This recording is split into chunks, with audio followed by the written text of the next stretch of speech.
Hello, I'm George Gleadall. I was the first BIBA president in Barbados. I took over the association from Michael Berry. At that time there, the Prime Minister of the time, Owen Arthur, said to us, he's tired of dealing with three separate groups of people. Why don't you form one association so he can deal with everybody? Which made an awful lot of sense because governments are busy people and we must consolidate up. So what we did is we then brought together the three entities, the insurance, the banking and the Canada-Barbados link, and created the Barbados International Business Association. We then realized that because the association was so large, that we needed an executive director. And we were very fortunate at that time to find Henderson Holmes, who at some time had been with the government and had then been in private business. For us, he was a perfect person to be able to communicate with our membership and with government, because the international sector deals a lot with government because of all the rules and regulations and the way we operate. We're interfacing with many departments within government, and he managed to pull this all together so that we had a vibrant and not profitable, but profitable in the sense of achieving the desired needs of both the government and of the association. We created a structure where the president could stay in only for 1 year. The reason for that was that business people, like anybody else, are busy, and this is volunteer work and it takes up a considerable amount of time. So we created the office of president with 3 vice presidents and below that a treasurer secretary.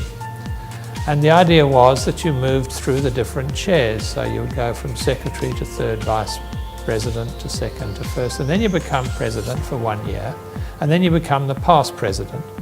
And the idea of that was that the past president can just help the president with any other issues that might have lingered on from the previous year, which always happens.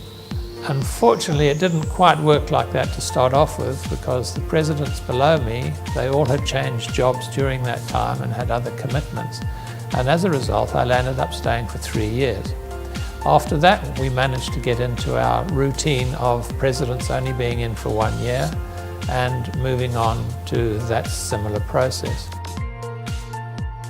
The main focus for the first 6 months of that was just trying to pull together an understanding of what BIBA should really be doing during that time.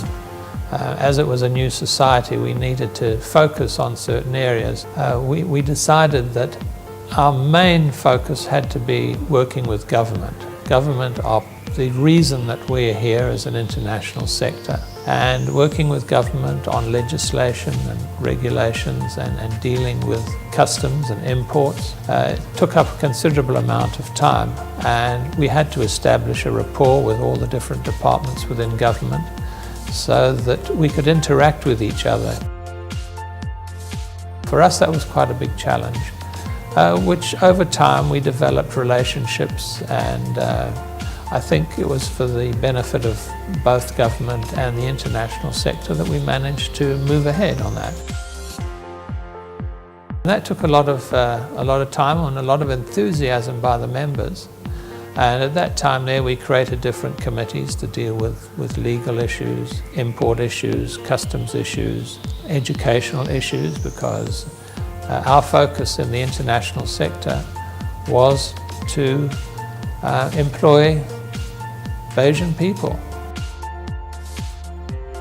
We have a wonderful university which was creating very skilled people, and as our focus we had to convince students that this was an area which they should go into.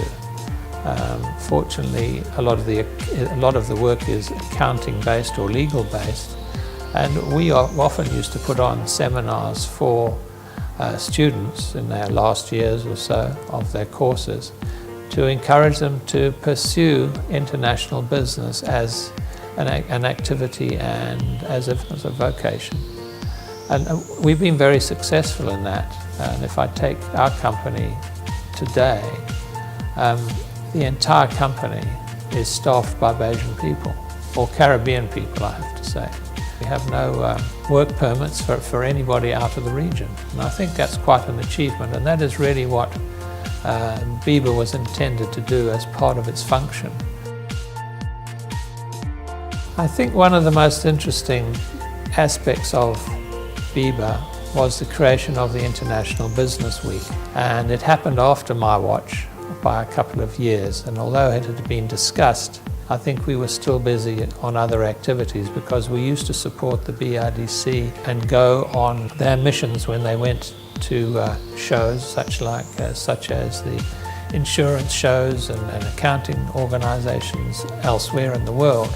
And if there was a booth there, we would always attend because it attracted a lot of international people that were interested in Barbados as a location to establish their companies.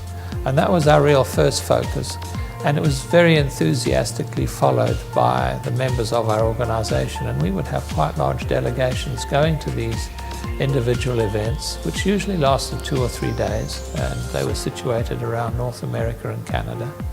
And a lot of business was created there and a lot of interest was created as a result of that. So those were the two main areas that we enjoyed most of all. I think looking back, the Business Week was probably one of the best things that was started up, and I know it's grown from strength to strength. And I know that the stewards in the association will keep on steering a strong course to enhance not only the international business sector but also Barbados as a country. I think BIBA has achieved what it set out to do, and that is the interface with government to promote business in Barbados, to make the people of Barbados aware of the importance of the international sector, particularly from an employment point of view.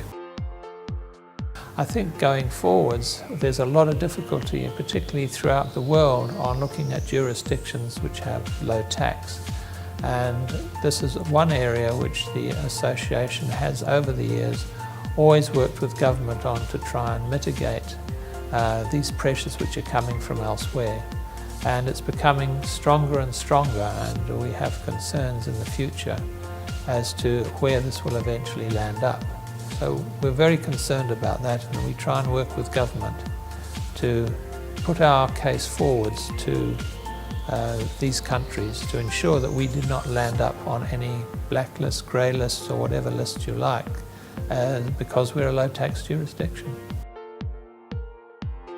I would like to extend my well wishes to the organisation, to its future president and staff, and all the members of the Barbados International Business Association, and wish them well in the future.